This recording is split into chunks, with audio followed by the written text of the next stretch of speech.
All right, get ready to dive deep, everyone.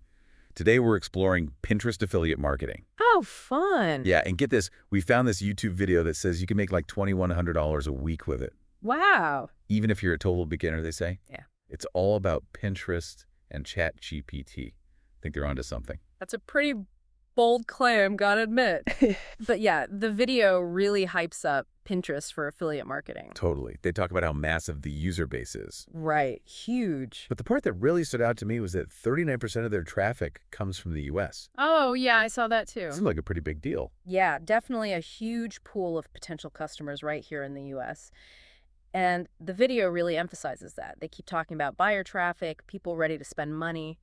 Interesting. And they actually suggest skipping blogs altogether and just linking directly to products on Pinterest. Yeah, their whole thing is that it makes the process smoother for the customer, leads to more sales that way. Huh. I'm kind of curious about that direct linking thing. But before we get into that, let's talk about finding the right product to promote. Sure. So the video recommends Digistore24. It's an affiliate network. You familiar with that one? Yeah, Digistore24 is pretty popular. There's so many affiliate networks out there. Why do you think they chose that one? Well, their commission structure is a big plus. They offer up to 70% commission, especially for digital products. Whoa, 70%. That's a big draw for new affiliate marketers for sure. But the key is you got to be smart about what products you choose. They use the ultimate keto meal plan as an example. Yeah, I saw that. But got to think about how competitive some of these niches are. That's a great point. Going for the highest commission is tempting, but if everyone's already promoting the same thing, Exactly. it might not be worth it. Right. You could end up spinning your wheels.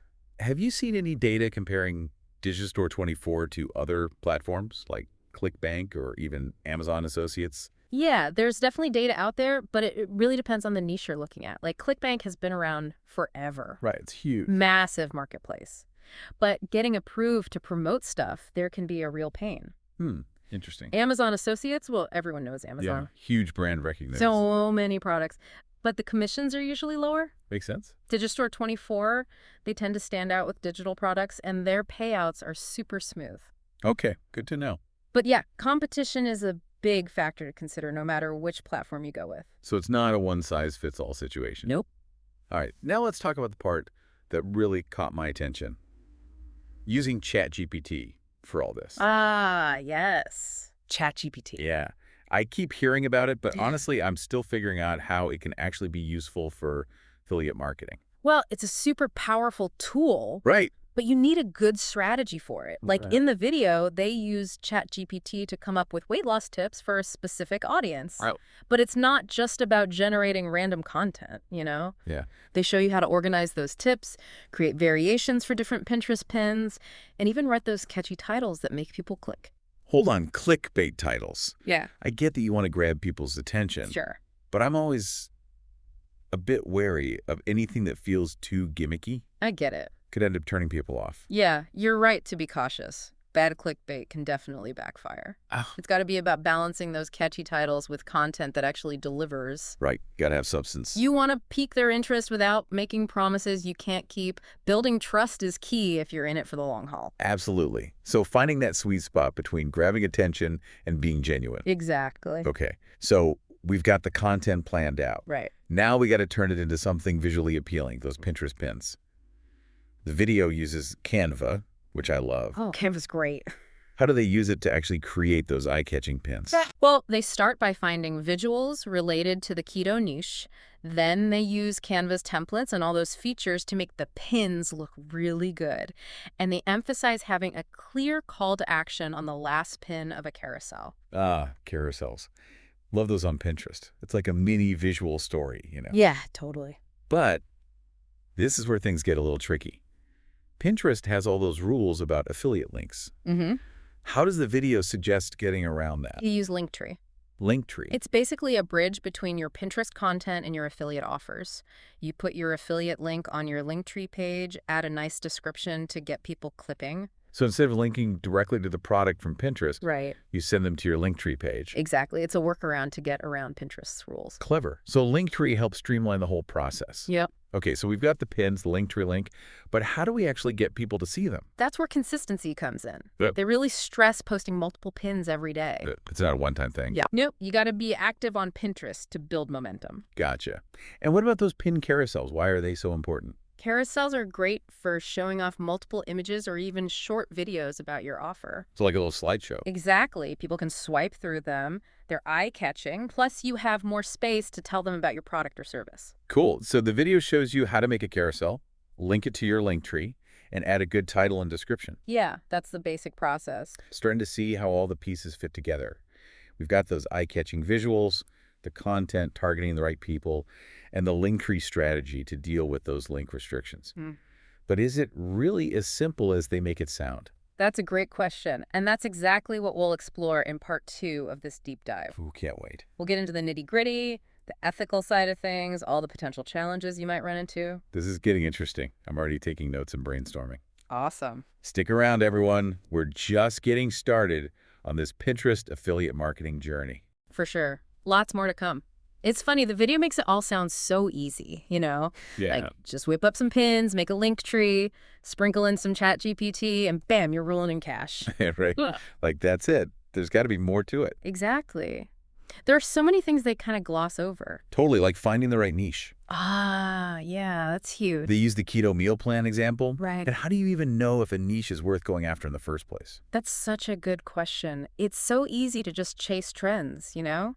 See what's hot and think, oh, I should jump on that. Makes sense. But honestly, the best advice I can give is to stick with what you're actually interested in. What do you know about? What are you passionate about? Yeah, play to your strengths. Exactly.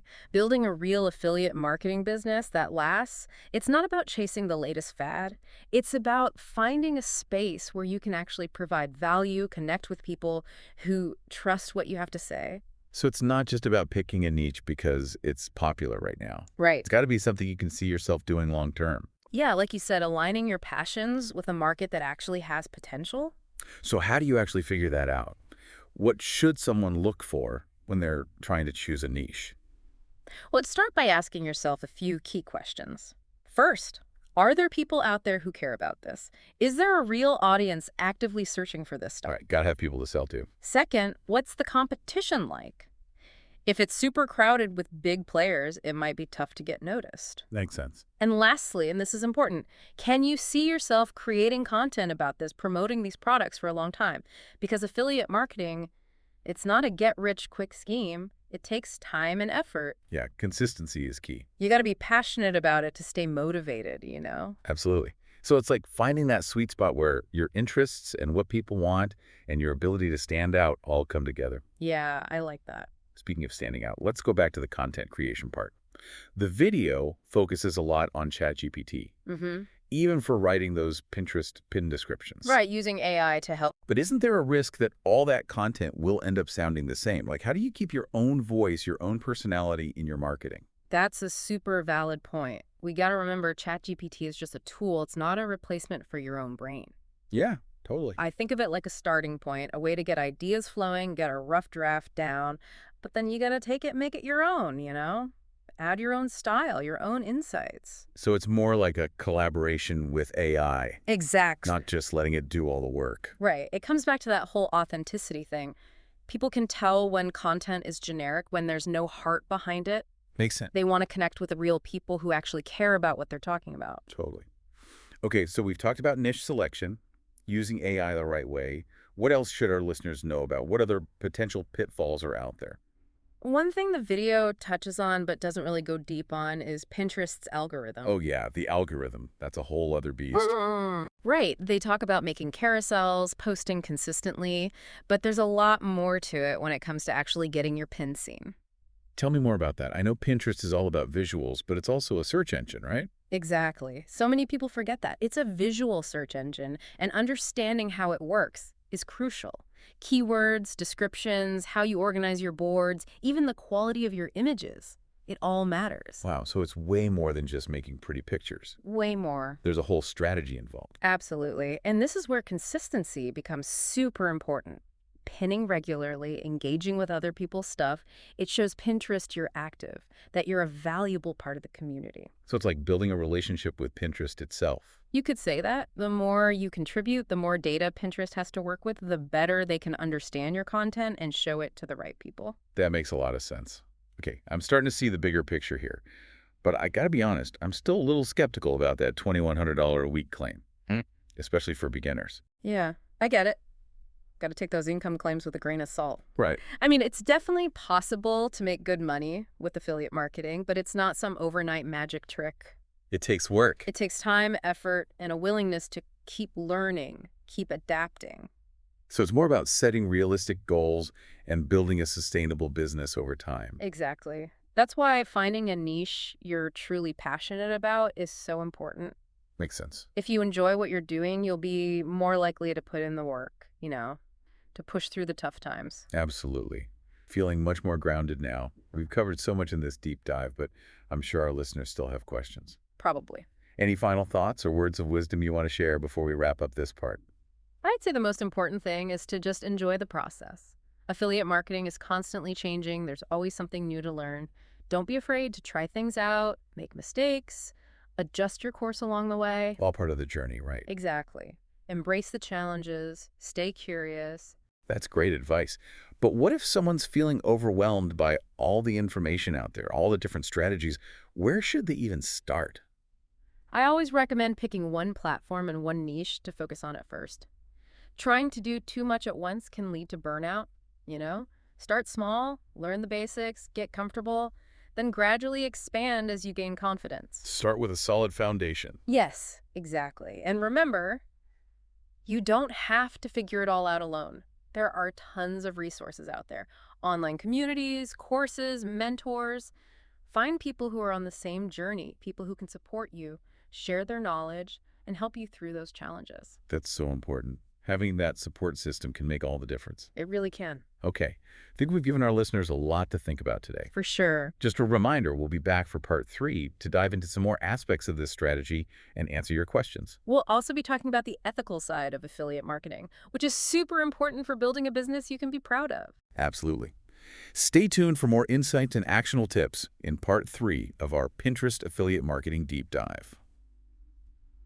Welcome back, everyone, for the final part of our Pinterest affiliate marketing deep dive. We've covered a lot of ground. We have, haven't we? Yeah. From the video strategy to niches, content creation, even Pinterest's algorithm. And of course, Yeah. we can't forget about the ethics of it all.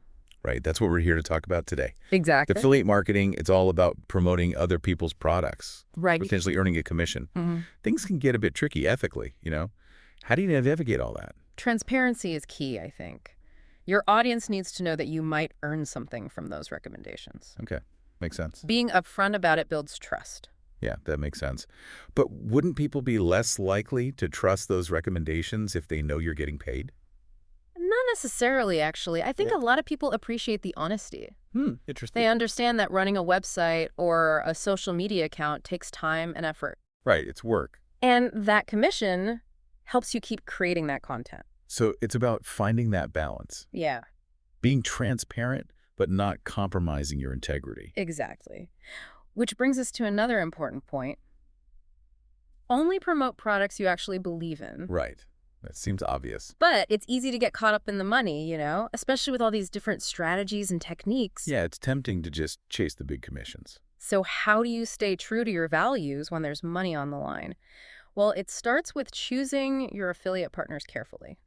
Okay, so not just jumping at any opportunity. No. Do your research, try the products yourself, make sure they're a good fit for your audience and for you. So quality over quantity. Yes, exactly. And it goes beyond just the products themselves. It's also about how you promote them.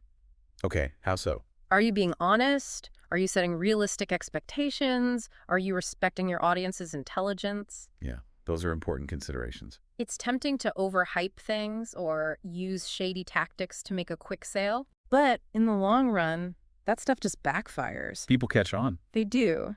You might see some short-term gains, but you'll lose their trust. And once that's gone, it's hard to get it back. Yeah, like building a house on a shaky foundation. Ooh, I like that analogy. Looks good for a while, but eventually it all comes crashing down. Right. Got to have that solid foundation. Trust, transparency, authenticity, that's what it's all about. Okay, I'm feeling inspired to approach this whole thing with a lot more intention. That's great to hear. As we wrap up this deep dive, any last words of wisdom for our listeners? I'd say remember that affiliate marketing is about connecting people with products and services that can truly help them. Okay. It's not about getting rich quick. Right. It's about providing value, building relationships, being a resource people can trust. I love that. It's about finding that sweet spot where your passions, your audience's needs, and doing business the right way all come together. Absolutely. Well, this has been incredibly insightful. Thanks for joining me and sharing your expertise. My pleasure. Really enjoyed it. And to all our amazing listeners, thanks for tuning in to the Deep Dive.